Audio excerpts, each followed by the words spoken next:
Buenas noches, este es nuestro examen final oral de Derecho Civil, Sucesiones, libro 3, y este va a ser un análisis jurídico eh, integral del caso de Fernando Andrade Villacrés. Las integrantes del grupo somos Natalia Estudillo, Nara Montenegro y Sonia Sá. El caso en cuestión. El señor Fernando Villacreses, empresario ecuatoriano domiciliado en Cuenca, falleció en el 2025, dejando un importante patrimonio compuesto por bienes inmuebles, acciones mercantiles, cuentas bancarias, vehículos y participaciones societarias familiares. Casado con Patricia Salazar desde 1985, tuvo tres hijos, Roberto, Verónica y Luis. Además, reconoció extramatrimonialmente a su hija Camila Torres, quien hoy reclama iguales derechos sucesores. Antes de morir, otorgó un testamento abierto donde dejó la mayor parte de sus bienes a Roberto. Asignó un legado de un inmueble a su nieto Daniel, desheredó a Luis por abandono familiar y designó como albacea al doctor Mauricio Paredes. Posteriormente, los herederos descubrieron que meses antes de fallecer había donado una hacienda de $500,000 a Camila, vehículos y dinero a terceros y acciones a un nieto.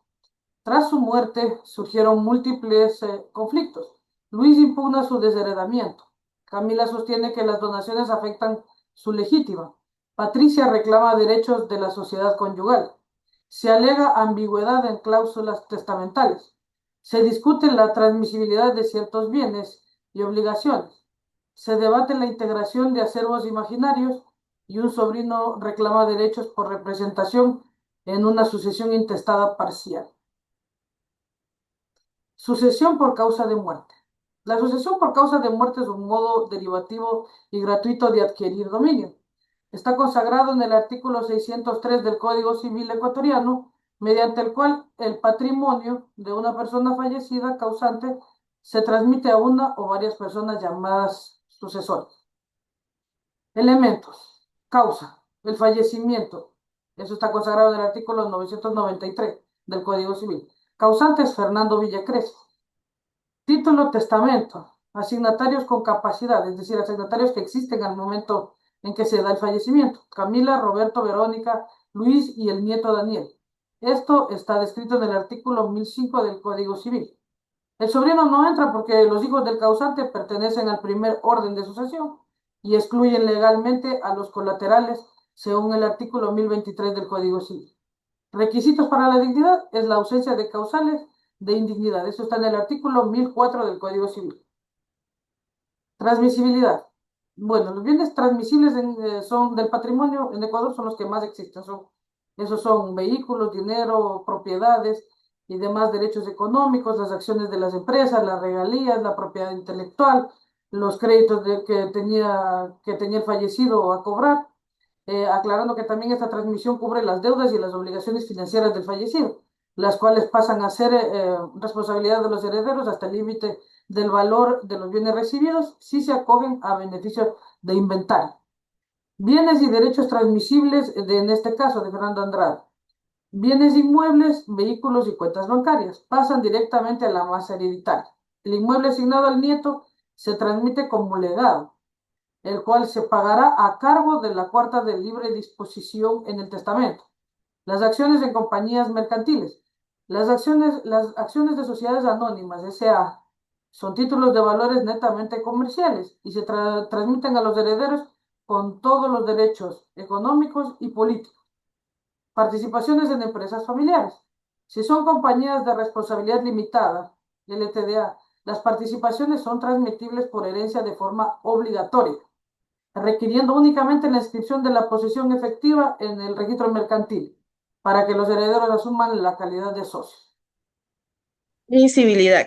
Bienes intransmisibles. Representan las excepciones de la ley y comprenden aquellos derechos de carácter estrictamente personalísimos, que se extinguen de forma automática con la muerte de su titular, tales como el derecho de usufructo, el uso y la habitación de las pensiones alimenticias, los mandatos o poderes legales, los cargos políticos y los contratos celebrados en función de las actitudes únicas del fallecido, por lo que bajo ninguna circunstancia pueden ser reclamados, transferidos o heredados por los sucesores.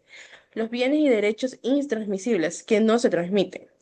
El cargo administrativo o gerente, si el señor Fernando ejercía la representación legal o gerencia de sus empresas, ese cargo no se hereda, se extingue con su muerte y las juntas de socios deben nombrar un reemplazo.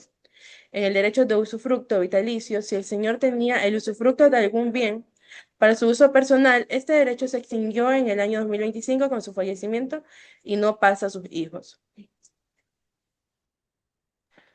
Fases de la sucesión por causa de la muerte. Fase 1. Apertura. Ocurre instantáneamente con la muerte real, artículo 997. Esta fase ya ocurrió de forma automática con la muerte del causante en el año 2025. Fase 2. Donación. Llamamiento legal para aceptar o repudiar el artículo 998. El derecho a la herencia nace inmediatamente en el caso de que los hijos de Fernando Andrade, Roberto, Verónica y Luis, la herencia se les difiere al momento de fallecer su padre. Y en la fase 3, la aceptación, acto voluntario que consolida la transmisión. En el caso de la familia Andrade, la fase de aceptación se encuentra actualmente en un estado de conflicto y suspensión. Sucesión testada. Fernando Andrade otorgó testamento abierto ante un notario público en el cual favoreció mayoritariamente a su hijo Roberto Andrade como heredero. Asignó un legado singular a su nieto Daniel. Desheredó a Luis Andrade, alegando abandono familiar, y designó albacea del testamento al doctor Mauricio Paredes. Respecto a las ambigüedades, en el artículo 1097 del Código Civil permite que el juez interprete las cláusulas ambiguas del testamento de Fernando Andrade, buscando su verdadera intención. De este modo, si existiera un error menor en el nombre de su nieto Daniel, por ejemplo, la asignación del inmueble seguirá siendo válida si su identidad es clara en el artículo 1085, pero si se demuestra que el desheredamiento de Luis o la sección de Camila se fundaron en un error de hecho, dichas cláusulas específicas serán anuladas por el juez conforme al artículo 1086. Respecto al desheredamiento, el desheredamiento de Luis Andrade es inválido porque el abandono familiar no es una de las causales del artículo 1231 del Código Civil. Además de que la causa no fue expresada con claridad en el testamento ni probada judicialmente en vida por el causante o por los coherederos tras su muerte. Por lo tanto, el haber sido impugnada la cláusula y no existir una sentencia que la respalde. La disposición del testamento pierde toda eficacia legal. Así Luis conserva su derecho a recibir su legítima y rigurosa asignación forzosa y cuota libre de libre disposición. En el artículo 1202 del Código Civil establece que las asignaciones forzosas son aquellas que el testador está obligado a hacer y que se suplen aun cuando no las haya realizado y comprenden, primero, la porción conyugal. Patricia Salazar tiene derecho al 50% de las gananciales de la sociedad conyugal, no por herencia, sino por disolución de la sociedad. Las legítimas rigorosas corresponden a la mitad del acervo imaginario, divididas por igual entre los hijos Roberto, Verónica, Luis y Camila, el 12,25% a cada uno. La cuarta mejora. Fernando dispuso beneficiar a Roberto. Esta cuarta puede asignarse libremente a un descendiente, hijo o nieto. Es válido dentro de esta porción. Y la cuarta libre disposición del remanente se satisfacen el legado al Daniel y las donaciones válidas a terceros, siempre que no excedan esta cuota. Por no cumplir con las asignaciones forzosas, opera la sucesión intestada, lo cual, conforme con el artículo 994 y siguiente del Código Civil, procede cuando el causante no dispone de sus bienes, configurándose en este caso una sucesión mixta, donde a pesar de que el testamento es formalmente válido, la ley interviene directamente para corregir las proporciones, distribuir de forma intestada aquellas legítimas y asignaciones forzosas, que no fueron cubiertas adecuadamente por el testador. Donaciones. Las donaciones entre vivos en el artículo 1404 con contratos gratuitos y consensuales mediante los cuales una persona transfiere irrevocablemente una parte de sus bienes a otra que le acepte son en principio irrevocables, salvo causales legales expresas. Fernando Andrade realizó las siguientes donaciones antes de fallecer. Hacienda valorada en 500.000 que transfiere gratuitamente a Camila Torres. Vehículos y dinero donados a terceros. Acciones de empresas familiares entregadas a uno de sus nietos. Para la Hacienda era obligatoria la insinuación judicial, autorización notarial o judicial para donar cuantías significativas y escrituras públicas. Sin insinuación válida, el exceso sobre la cuantía permitida es nulo. Las donaciones a Camila, como es la hacienda, a Nieto las acciones y a terceros, como son los vehículos y el dinero, excedieron la cuota libre. Disposición de Fernanda, perjudicando las asignaciones forzosas del resto de hijos. Se impone el cálculo del segundo acervo imaginario. El primer acervo imaginario se agrega el valor de la hacienda, que es de 500.000, donado a la legitimaria, que es Camila Torres. Se considera un anticipo de su legítimo sujeto a colocación. El segundo acervo imaginario se agregan las donaciones hechas a terceros, como son es el nieto, los vehículos, el dinero, que excedieron la cuarta de la libre disposición.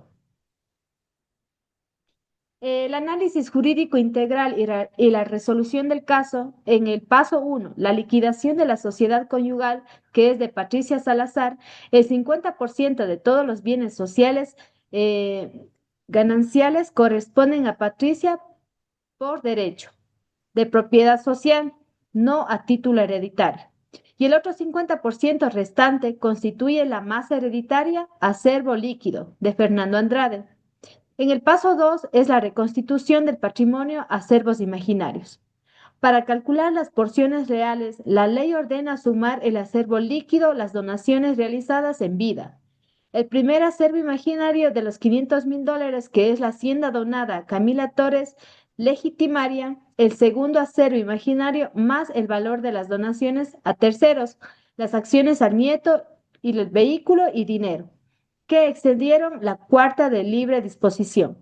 En el paso 3 tenemos la división de la herencia, la regla de las 4/4.